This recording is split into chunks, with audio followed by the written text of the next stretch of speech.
আসসালামু আলাইকুম। এভাবে কচু ভাজি করলে সেদিন অন্য কোনো আইটেমের আর প্রয়োজন হবে না।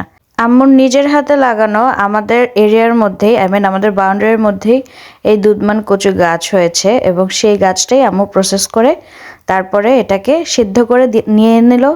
কড়াইয়ের মধ্যে তেল দিয়ে তার মধ্যে দিয়ে দিল কিছুটা পেঁয়াজ কুচি। এই পেঁয়াজগুলো আম্মু ফ্রিজিং করে রাখে, ডিপ করে রাখে, যখন বের করার প্রয়োজন হয় বের করে এভাবে রান্না করে ফেলে। 2টা ছিল রসুন কুচি এবং 6-7টা মরিচ, এটাও আমাদের গাছেরই। আম্মু আসলে গাছ লাগাতে এবং পরিচর্যা করতে অনেক বেশি পছন্দ করে। আম্মুর অনেক গাছ, আমি আপনাদের একদিন আম্মুর গাছগুলো দেখাবো।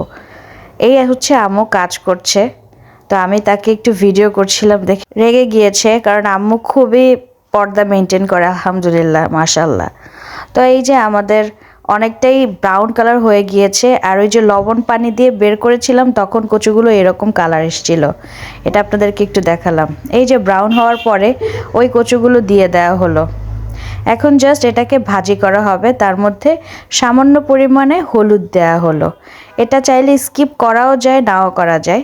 একটু কালো জিরা দিলে আর একটু টেস্টিং বারটা চেঞ্জ হয়, বাট ওই দিন আম্মুকে আমি বলেছিলাম যে কোনো ধরনের কালো জিরা যেন না দেওয়া হয়, এজন্যই দেয়নি, কিন্তু সবসময় কালো জিরাটা আম্মু দিয়ে থাকে।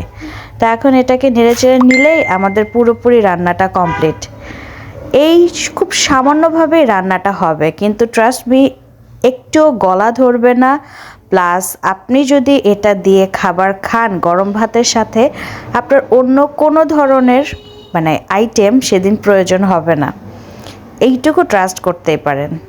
আর এই কচুটার নাম হচ্ছে দুধমান কচু। এটা সব ধরনের, এটার যে পাতাটা, ওই যে বড় পাতাটা যে দেখিয়েছি, ওটাও ভর্তা করে খুব ভালোভাবে খাওয়া যায়।